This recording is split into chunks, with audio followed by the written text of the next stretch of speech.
Story. Well, the 13th edition of FICCI's flagship annual retail FMCG and e-commerce conference, that is Massmerize 2024, saw a slew of industry leaders and policy makers on the same stage. They were exploring and addressing critical regulatory challenges, macroeconomic trends, and evolving consumer behavior. In fact, the partner Deloitte also launched a report on the consumer industry. Let's listen into a few insights. And meanwhile, from me, it's goodbye. Thank you very much for staying with us. But do take a look at some of the excerpts of that event that we covered recently. I think the government of India is doing a fantastic job with the Make in India initiative, and also secondly, a lot of food subsidies. I am only speaking for food manufacturing. A lot of companies, especially in the cold storage area, a lot of subsidies are being offered by the government. And obviously, the infrastructure development, the roads that are coming up, it is connecting India very well. I think these are some huge positives which have happened in the last few years, and it has really helped industry a lot. I obviously have a vested interest when I say this. GST on food should be 0 or 5%, because once we start consuming as an economy, that is when, food is a necessity. So it should be a joint initiative where industry comes forward, the government comes forward, but fruits and vegetables need to be preserved. So I think the first thing is obviously supporting industry and supporting local manufacturers. And I say on basic manufacturing, canning and paste making and puree making, as basic as basic gets. And number two, I feel GST can come down further in food so that we can,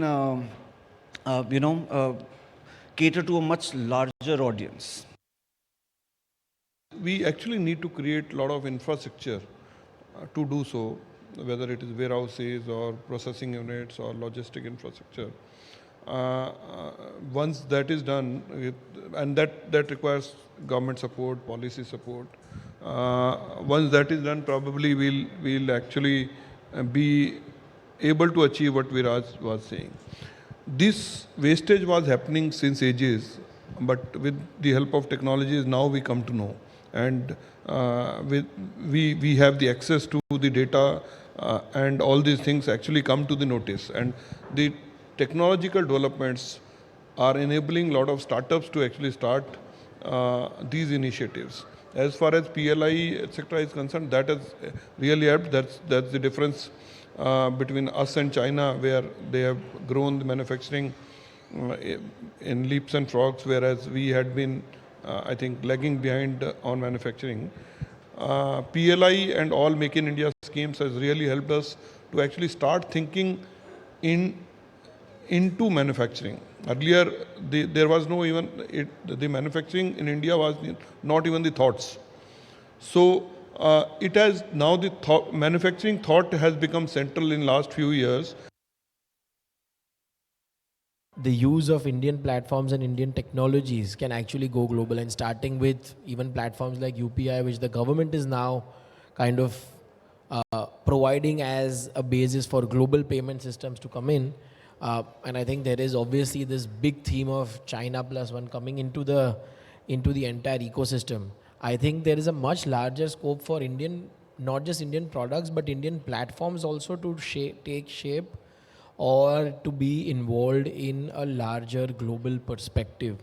I also believe that some of the innovations that we've done in India, there is a razor now tailored for the Indian skin. I think there's 1.5 billion of us. So I think there's a lot of ability to not just export from India, but take Indian products or Indian platforms and see them kind of become reasonably big across the world, right? So I would emphasize that along with products, there is huge scope for tech and platforms also, which are India-centric, to now become global platforms and global-centric. We have so many innovative products that are existing in India. They need to actually go abroad and, in effect, have India a major part of a global value chain where products are seamlessly moving from India to abroad, as well as products coming in and out, where, whether it's for increase of manufacturing or even service delivery for that matter. The collaboration between industry and government has it's two sides of the same coin. They have to work together in order to make sure that industry is growing, as well as the social objectives that the government wants to achieve are achieved as well.